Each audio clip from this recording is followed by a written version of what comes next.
வணக்கம் தோழர்களே. தமிழ்நாட்டுல 2 சம்பவம் நடந்து போச்சுங்க. இந்த 2 சம்பவத்தையும் நீதிமன்றமே செய்திருக்கிறது. அந்த 2 சம்பவத்திலையும் நீதிமன்றத்தால் தாக்கப்பட்டவர்கள் சங்கிகள். இப்ப சங்கிகளை கதற விட்டுருக்கு நீதிமன்றம். அதுலயும் குறிப்பா உங்களுக்கு ரொம்ப நல்லா தெரிஞ்ச ஜி.ஆர். சுவாமிநாதன், இவர் தான் மதுரை உயர் நீதிமன்றம் இருக்கு இல்லையா, சென்னை உயர் நீதிமன்றத்தின் மதுரை கிளை, அதுல நீதிபதியா இருக்காரு. அவர் ஒரு RSS காரர். அவர் கொடுக்கிற தீர்ப்பெல்லாம் ஏட்டிக்கு பூட்டியா எகனைக்கு போகனையா இருக்கும். நம்ம அதை குறித்து பல முறை பேசி இருக்கிறோம். அப்படியே டிப்பிக்கலா பாஜகவினுடைய ஒரு நீதிபதியாக தன்னுடைய தீர்ப்பை காட்டுறவர் தான் அவர். அவரை கூப்பிட்டு உட்கார வச்சு நங்கு நங்குன்னு மண்டையிலே கொட்டி இருக்கு, புலர்னு சாத்திருக்கு உயர் நீதிமன்றத்தினுடைய பெஞ்ச். இன்னொரு பக்கம் ரங்கராஜ் நரசிம்மன், உங்களுக்கு நல்லா தெரியும், கோயிலுக்கு ஒண்ணுன்னா கொலை நடுங்கி போவார் மனுஷன், கதறிடுவாரு. கொஞ்ச நாளைக்கு முன்னாடி உதயநிதி ஸ்டாலின் அவர்கள் துணை முதலமைச்சரை அவ்வளவு கேவலமா பேசி அவதூறு பரப்பி வீடியோ வெளியிட்டு ஆடியோ வெளியிட்டு சிக்கி ஜெயிலுக்கு போனவர் தான் ரங்கராஜ் நரசிம்மன். அவரையும் கூப்பிட்டு வச்சு புடனில போட்டிருக்கு உயர் நீதிமன்றம்.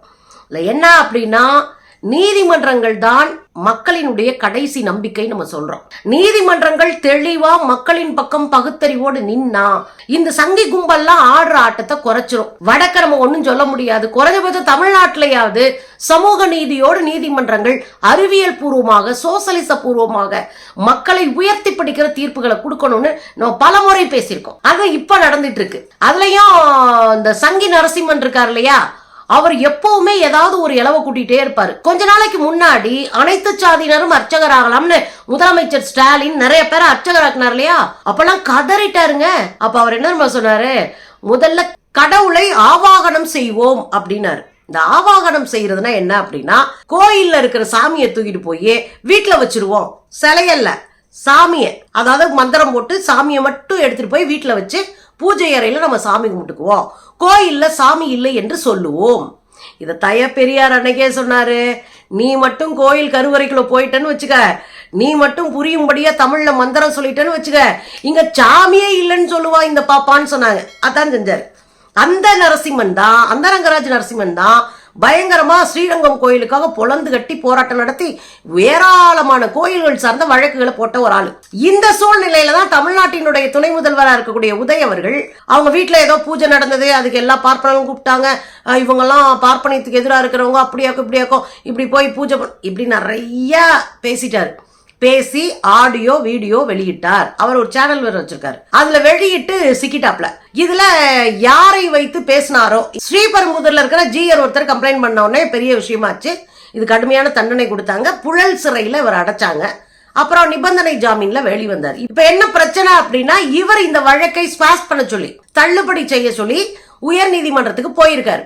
இப்ப உயர் நீதிமன்றத்துல இந்த வழக்கை விசாரிக்கும் போது இதுக்கு ஆதாரங்கள் இருக்கு, நிறைய வீடியோ இருக்கு, ஆடியோ இருக்கு, சம்பந்தப்பட்டவங்க நேரடி சாட்சி இருக்கு. இதை வழக்கை எப்படி தள்ளுபடி பண்ண முடியும்? ஆதாரங்களோடு இது குற்றம்னு நிரூபிக்கப்பட்டிருக்கிற ஒரு வழக்கை எப்படி தள்ளுபடி பண்ண முடியும் அப்படின்னு சொல்லி முடிக்கங்களையும் இந்த ரங்கராஜ் நரசிம்மன் என்ன பண்ணிருக்காருன்னா, ஐயா இங்க அரசாங்கம் வேணும்னே என் மேல பழிவாங்கும் நடவடிக்கையில போட்டாங்க அந்த வழக்கு அப்படின்னு கத்திருக்காரு. இதுல நீதிபதி இளந்திரையன், அவர் தான் அந்த நீதிமன்றத்தினுடைய நீதிபதியா இருந்திருக்காரு. உங்களுக்கு தெரியும் இளந்திரையன் யார் அப்படின்னு. நீதிபதி இளந்திரையன் தான் சங்கில மிதிச்சு நம்ம சீமான கதற விட்டவர்.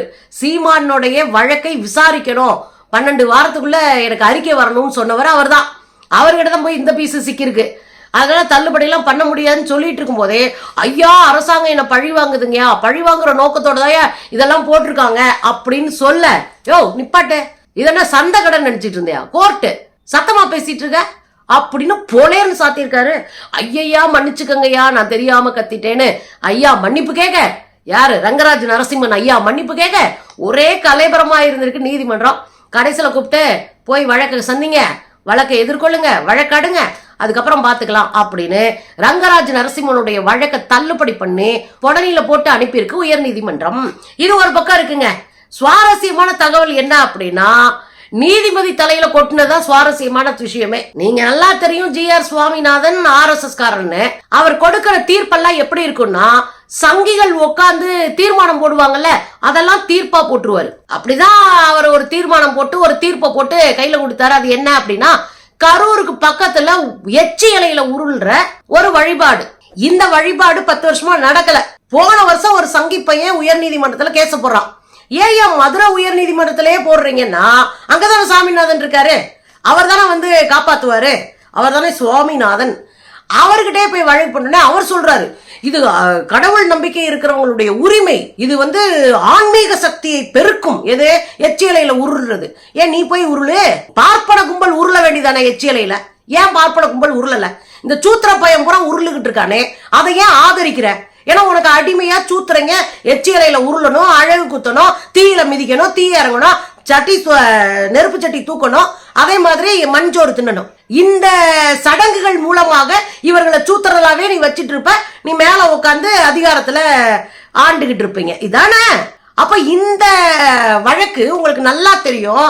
இதே ஒரு ஃபார்மேட் எங்க நடக்குது? கர்நாடகத்தில் நடக்குது. 2014 உச்ச நீதிமன்றம் அந்த சடங்கை தடை செய்யுது. உச்ச நீதிமன்றம் அது ஒரு விஷயத்தை நல்லா புரிஞ்சுக்கோங்க. அங்க இது வேற வடிவத்துல இருந்தது. பார்ப்பனர்கள் சாப்பிடுவாங்க, பார்ப்பனர்கள் சாப்பிட்டு வச்ச எச்சி இலையில உருளணும் அங்க கர்நாடகத்துல. அதுதான் 2014 தடை செய்யப்பட்டது. உச்ச நீதிமன்றம் கடுமையா சொல்லுச்சு, இது என்னையா, இது மனித நாகரிகத்துக்கு எதிரானது, சமூக நீதிக்கு எதிரானது, பகுத்தறிவுக்கு எதிரானது, எப்படி போய் இப்படி உருள்றீங்க அப்படின்னு. இந்த வழக்கவே தலித் பாண்டியன் என்கிற ஒருத்தர் போட்டாரு. தலித் பாண்டியன் என்பவர் ஒருத்தர் போட்டு இந்த வழக்கை போட்டு தீர்ப்பை வாங்கி மூட நம்பிக்கை எதிரான சட்டத்தை உருவாக்குற அளவுக்கு போயிருந்தது கர்நாடகம். இங்க என்னடானா உயர் நீதிமன்றம் ஏற்கனவே தடை செஞ்சிருக்கு இத தமிழ்நாட்டுல. உச்ச நீதிமன்றமும் டைரக்ஷன் கொடுத்துட்டாங்க, இது போன்ற சடங்குகளை எல்லாம் செய்யக்கூடாது எந்த ஊர்லயோ அப்படின்னு. அதெல்லாம் தாண்டி இவன் போய் என்ன பண்றான், 10 வருஷமா நடக்காம இருந்த இந்த எச்சியில உருள்ற சடங்க மதுரை கோர்ட்ல போய் GR சுவாமிநாதன் அவர்களை வச்சு முடிச்சு விட்டு வந்துட்டான். அவங்க மட்டும் கொடுத்துட்டாங்க. போன மே மாசம் உருண்டிருக்காங்க. மே மாசம் அந்த விழா வருது. மே மாசம் கரூர் பக்கத்துல உருண்டிருக்காங்க எச்சியலையில. எங்க கொஞ்சோடு பகுத்தறிவு இருக்கிறவே, சுயமரியாதை இருக்கிறவே, சுகாதாரத்தை குறித்த அக்கறை இருக்கிறவே, சுத்தபத்தமா இருக்கிறவே அடுத்த சாப்பிட்ட எச்சியலையில உருளுவானாங்க. இது என்னங்க அரை வேக்காட்டுத்தனம்? இத நீதிமன்ற தட்டி கேட்கணுமா இல்லையா? நீதிமன்றமே போய் உருளுங்கப்பா, அப்பதான்ப்பா நாங்களாம் வேலையே உட்காந்துருக்க முடியும், நீ பாட்டுக்கு உருண்டு கிடப்பா அப்படின்னு சொல்லுதே, இது நியாயமா? அந்த காலகட்டத்தில் போன வருஷம் இது உருள்றதுக்கு GR சுவாமிநாதன் அனுமதி கொடுக்கிறாரு. ஆன்மீக பலத்தை பெருக்கும்ன்றாரு. ஏன் உங்களுக்கு ஆன்மீக பலம் வேண்டாமா? ஏன் உருளுங்க, ஆனா நீங்க செய்ய மாட்டீங்க, உங்களுக்கு சூத்திரங்க செஞ்சுக்கிட்டே தெரியணும். இதுல இன்னொரு விஷயம் என்னன்னா, தலித் பாண்டியன் அவர்கள் வாங்கின தீர்ப்பை இவன் வந்து உடைச்சு காலி பண்ண உடனே கொளத்தூர் மணி தோழர் இதற்கு எதிராக உச்ச நீதிமன்ற தலைமை நீதிபதிக்கு மனு கொடுக்கிறார். இது உடனே தடுத்து நிறுத்துங்க, இது வந்து மனித நாகரிகத்துக்கே எதிரானது அப்படின்னு அவர் ஒரு கடிதம் போட்டு, இது பெரிய நீண்ட கடிதத்தை கொடுத்து இதை உடனடியாக விசாரிக்கணும், இது நீதிமன்ற நடைமுறைக்கே எதிரானது. ஏற்கனவே உச்ச நீதிமன்றம் உயர் நீதிமன்ற பெஞ்ச் கொடுத்திருக்கிற தீர்ப்புகளை எல்லாம் தூக்கி ஓரம் கட்டிவிட்டு நான் பாட்டுக்கு ஒரு தீர்ப்பு கொடுப்பேன்னு சொன்னா இது உச்ச நீதிமன்ற உயர் நீதிமன்ற நடவடிக்கைகளுக்கே எதிரானது அப்படின்னு கடிதம் கொடுத்திருந்தாங்க. ஒரு இது போட்டுக்கிட்டு இருந்துச்சு. இதுக்கப்புறம் இப்படி ஒரு தீர்ப்பு கொடுத்த பிறகு இந்த அனைத்து சாதியினரும் அர்ச்சகராகலாம்ன்ற சங்கத்தினுடைய மாணவர்கள், அந்த சங்கத்தை சேர்ந்தவர்கள், அதோட கரூர் மாவட்ட ஆட்சியர் இவங்கெல்லாம் சேர்ந்து மேல்முறையீடு போறாங்க. மேல்முறையீடு போகும்போதுதான் இன்னைக்கு அந்த மேல்முறையீட்டு மனு வந்திருக்கு. உயர் நீதிமன்றம் பெஞ்சு வச்சு சப்பு சப்பு சப்பு சப்புன்னு அறிஞ்சிருக்கு. உங்களுக்கு எல்லாம் அறிவு இருக்கா இல்லையா? இது சுகாதார கேடு, மனித உரிமைக்கு மீறல், இது எவ்வளவு அயோக்கியத்தனமான விஷயம். இதை தூக்கிட்டு எப்படி நீங்க தலையில வச்சுட்டு ஆடுறீங்க? இது போன்ற நிகழ்வுகளுக்கு உச்ச நீதிமன்ற தடை விதித்தும் கூட எப்படி நீங்க தீர்ப்பு சொல்ல முடியும் அப்படின்னு போலேர்னு சாத்தியிருக்கு. அப்ப ஒரு விஷயத்தை புரிய வேண்டியிருக்கு, நீதிமன்றங்கள் மக்களுடைய சுயமரியாதை குறித்தும் ரொம்ப தெளிவான பார்வையில் இருக்கும்போது GR சுவாமிநாதன் போன்ற நீதிபதிகள் சங்கிகளாக இருக்கும் பட்சத்துல எப்படியான தீர்ப்புகள் வரும் அப்படின்றது புரியுது. மற்ற நீதிபதிகள் அடிச்சு ஓட விட்டுருக்காங்க. இதெல்லாம் அசிங்கமான ஒரு வேலை, இது நீதிமன்றத்துக்கே எதிரான வேலை அப்படின்னு பொல்லையர்னு சாத்திருக்காங்க. மொத்தமா வந்து தடை விதிச்சு விட்டு இனிமேல் இது மாதிரி நடக்க கூடாதுன்னு இருக்காங்க. எனக்கு ரொம்ப சந்தோஷம்ப்பா. கூடுதலா ஒரு ஆசையும் இருக்கு, இது போன்ற நீதிபதிகள் கொடுக்கிற தீர்ப்புகளை விசாரிக்க ஒரு கமிட்டி அமைக்கணும். ஏன்னா அது ரொம்ப மோசமாக சமூக நீதிக்கு எதிரானதாக, மக்களினுடைய சுயமரியாதைக்கு எதிரானதாக இருக்கு.